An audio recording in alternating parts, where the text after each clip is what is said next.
আজি আমাৰ টংলা কলেজৰ কাৰণে খুবেই ভাল আমাৰ ইয়াত মুখ্যমন্ত্ৰী ডাঙৰীয়াই 12 কোটি টকা ঘোষণা কৰিছিলে ইয়াৰে 5 কোটি অলৰেডি অডিটৰিয়াম আমাৰ হৈ গ'লে এতিয়া আৰু 2 কোটি আৰু ৰিলিজ দি দিলে হেতুৰ দ্বাৰা ক্লাছৰুম এক্সটেনশ্যনটো হৈ আছে আৰু 5 কোটি টকা আৰু এতিয়া দিব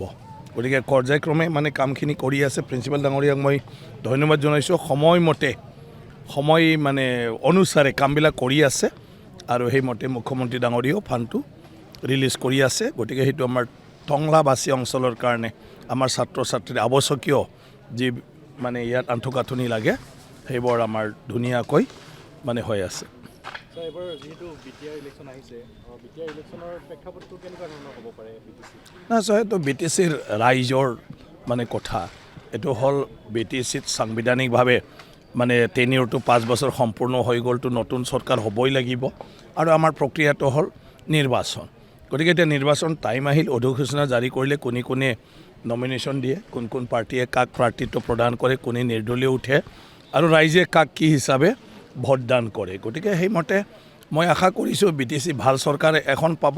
ভাল নেতা পাব আৰু ভাল নেতাৰ ভাল পৰিকল্পনাৰ আধাৰত ভাল আঁচনি হয় সবৰে ভাল হ'ব মই সেইটোৱেই আশা কৰিছোঁ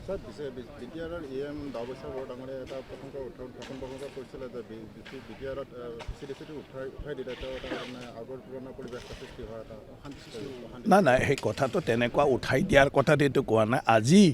আপোনাৰ কি কয় 21 বছৰেই হ'ল 21 বছৰত তোমাৰ মানে ভিচিডিচিটো ইলেকশ্যন নহ'ল এই কথাটোহে কৈছে যে ভিচিডিচিটো নমিনেটেড হৈ থাকিলে ৰাইজৰ কাম নহয় মানে চবটোৱে নেতাই ভালেই হওক বেয়াই হওক নেতাই যিটো বাছনি কৰে সেইটোৱেই হয় MCLA যিবিলাকক বাছনি কৰিব সেইটোৱেই হয় মুখ্যমন্ত্ৰী ডাঙৰীয়াই কৈছে যে সেই ছিষ্টেমটো নাৰাখে ইলেকশ্যন হ'ব লাগিব এই ছিষ্টেমটো নাথাকিব ভিচিডিচিৰ এই কথাটোহে কৈছে আৰু ৰাইজে যেতিয়া নিৰ্বাচন হ'ব নিজৰ মতে নিজৰ ভিচিডিচিত তেওঁলোকে ৱাৰ্ড মেম্বাৰ যাক সদস্য বুলি কৈছে আৰু চেয়াৰমেনটো পাতি ল'ব পাৰিব আৰু তেতিয়া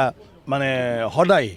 কোনোবাই নিজৰ ইচ্ছামতে কাম কৰিব নোৱাৰিব কিন্তু এতিয়া পাৰ্টীয়ে যিহেতু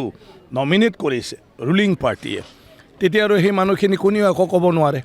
ৰাইজৰ কাম হওক বা নহওক এই কথাটো লৈ কৈছে কাৰণ ভিচিডিচিৰ ওপৰত বহুতো অভিযোগ উত্থাপন কৰিছে ৰাইজে গতিকে কোনটো